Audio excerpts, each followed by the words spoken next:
اور ایک بہت بڑا ذریعہ جو حیران کن ذریعہ ہے وہ کیا ہے؟ وہ ہے سند۔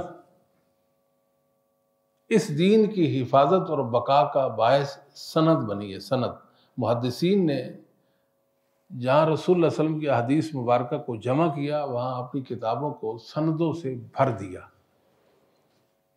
سندوں سے بھر دیا۔ ایسا مربوط سلسلہ ہے سند کا کہ سند کے ہوتے ہوئے دین میں کوئی انسان دخل اندازی نہیں کر سکتا۔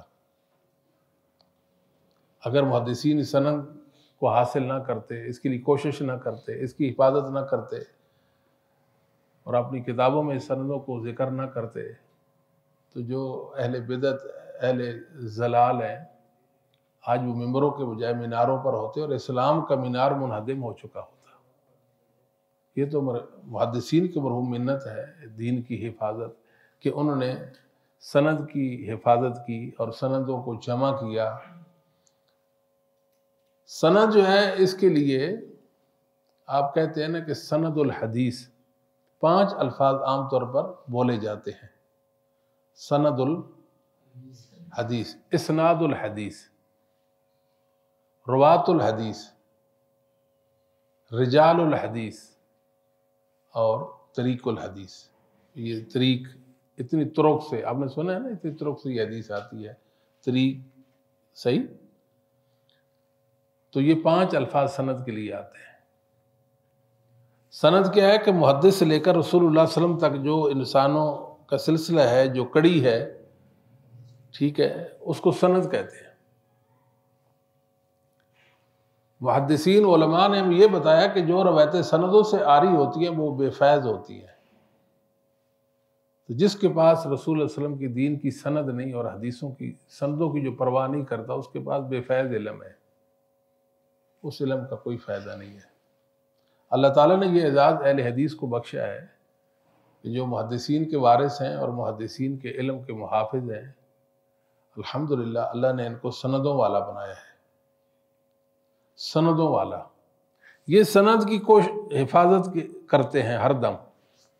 میں کئی بار آپ نے یہ واقعہ بھی بیان کر چکا ہوں۔ ایک صاحب نے کہا کہ مولانا جوناگڑھی رحمہ اللہ تعالیٰ نے، جو اہل حدیث عالم تھے، انہوں نے اپنی کسی کتاب کے اندر ایک روایت ذکر کی تو اس کی سند نہیں ملتی، اس روایت کی سند نہیں ملتی۔ وہ ایک عالم نے بغیر سند کے وہ روایت جو ہے نا وہ ذکر کر دی۔ بس وقت ایسا بھی ہوتا تھا، اس وقت تھا جب مولانا جوناگڑھی کا دور تھا، اتنا ذوق بھی نہیں تھا، ہوتا ہے نا ایک زمانہ، ایک علاقہ، تو ان کے پاس وسائل بھی نہیں تھے، کہیں سے انہوں نے نقل کر دی اعتماد کر کے کسی عالم پر، خود سند تک نہیں پہنچے اور سند کی جستجو نہیں کی بھئی اس کی سند بھی ہے یا نہیں ہے۔ بہرحال انہوں نے کہا دیکھو جی ایک عالم ہے، اہل حدیث عالم ہے، اور انہوں نے بغیر سند کے ایک روایت جو ہے نا وہ پیش کر دی ہے اور آپ اس کی سند پیش کریں۔ میں نے کہا میرے علم میں تو نہیں ہے سند اس کی، البتہ یہ ہے کہ کچھ وقت مجھے دیں۔ تو جو ہدایہ ہے فقہ حنفی کی معتبر کتاب ہے ہدایہ، اس سے میں نے 300 ایسی حدیثیں پیش کی کہ دنیا میں جن کی سند ہی نہیں ہے۔ کتنی روایتیں؟ 300۔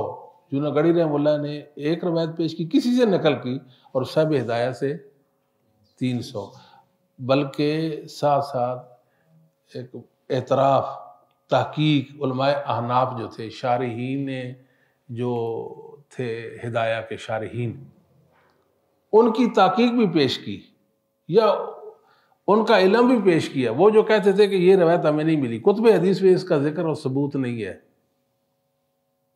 تو ساتھ ساتھ ہر روایت کے ساتھ کسی بھی حنفی عالم کی تحقیق بھی پیش کر دی۔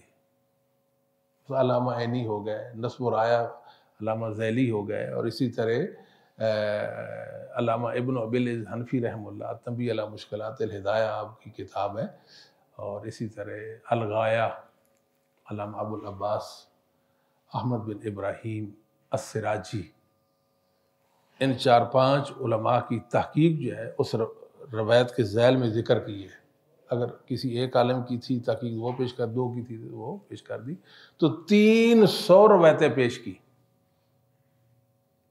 اور عام طور پر ہوتا کیا ہے، یہ جو کتابیں ہیں ان کے اندر قال علیہ السلام، قال علیہ السلام، محدثین کیا کہتے ہیں، قال رسول اللہ صلی اللہ علیہ وسلم، محدثین ایسے کہتے ہیں نا۔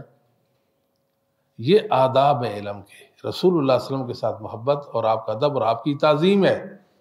یہ حدیث کا ادب ہے، ایک سلیقہ ہے، ایک طریقہ، ایک ادب ہے جس کے ساتھ حدیث جو ہے نا وہ روایت ہوتی ہے، کی جاتی ہے کہ قال رسول اللہ صلی اللہ علیہ وسلم، یہ کہتے ہیں قال علیہ السلام۔ بھئی قال علیہ السلام کون ہے، کیا ہے، یہ کس کا شعار اور کس کا طریقہ ہے، یہ کس کی سنت ہے، یہ تو بتایا جائے۔ محدثین تو ایسے نہیں کہتے تھے، تو محدثین عظمتوں والے تھے، انہوں نے اپنی کتابوں کو پہلے بھی کہا کہ سندوں سے بھر دیا۔